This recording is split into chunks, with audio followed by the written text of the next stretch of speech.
সবাইকে শারদীয় দুর্গোৎসবের শুভেচ্ছা জানাচ্ছি। দুর্গাপূজা শুধু একটি ধর্মীয় উৎসব নয়, বরং এটা আমাদের সম্প্রীতির প্রতীক, ঐক্যের প্রতীক। সনাতনী ধর্মবিশ্বাস মতে দশভুজা দুর্গার কাঠামোতে দেশ ও জাতির সব ধরনের ঐক্য ও সংহতির প্রতীক আছে। লক্ষ্মীর ধন সম্পদ, সরস্বতীর জ্ঞান, কার্তিকের বীরত্ব আর গণেশের সাফল্য এবং দশভুজা দুর্গার অসীম শক্তি সম্মিলিতভাবে সমস্ত অশুভ শক্তিকে পরাজিত করে।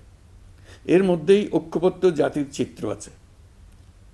জ্ঞান নিয়ে, সম্পদ নিয়ে, শক্তি নিয়ে, সবাই যার যার শক্তি নিয়ে ওই ঐক্যবদ্ধ হলে আমরা সব অশুভ শক্তিকে পরাজিত করতে পারব।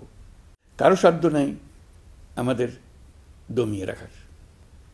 নিজেরা বিভক্ত হয়ে গেলে, ঐক্যবদ্ধ হতে না পারলে আমরা জাতি হিসেবে উন্নতি করতে পারবো না, এমন রাষ্ট্র গঠন করতে পারবো না যেটা নিয়ে আমরা সবাই দুনিয়ার সামনে গর্ব করতে পারি। দুর্গাপুজো উপলক্ষে গত বছরের মতো এবছরেও সরকারি ছুটি 2 দিন রাখা হয়েছে। সঙ্গে 2 দিন সাপ্তাহিক ছুটি যোগ হওয়ায় আমি আশা করছি সনাতন ধর্মাবলম্বীরা পরিবার পরিজন, বন্ধুবান্ধব সহ এই উৎসব আনন্দঘন পরিবেশে পালন করতে পারবেন।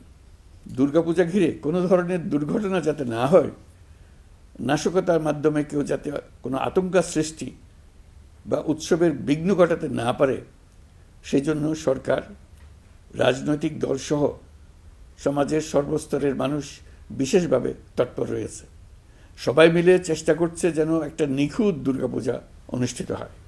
প্রশাসনের সকল পর্যায়ের কর্মকর্তা, পুলিশ, সেনাবাহিনী, র্যাব, বিজিবি, আনসার, সকল আইনশৃঙ্খলা বাহিনীর প্রত্যেক সদস্যকে আমি এ বিষয়ে প্রয়োজনীয় নির্দেশনা দিয়েছি ইতিমধ্যে। উৎসবের দিনও যারা এই কঠিন কাজে নিয়োজিত রয়েছেন, দিনরাত অক্লান্ত পরিশ্রম করছেন, আমি জাতির পক্ষ থেকে তাদের প্রতি কৃতজ্ঞতা জানাচ্ছি। জাতিসংঘের অধিবেশনে যোগ দেওয়ার কারণে আজকের এই উৎসবের দিনে আমি সশরীরে আপনাদের সামনে আসতে পারিনি, তবে আমার শুভেচ্ছা ও অভিনন্দন আপনাদের সাথে রয়েছে।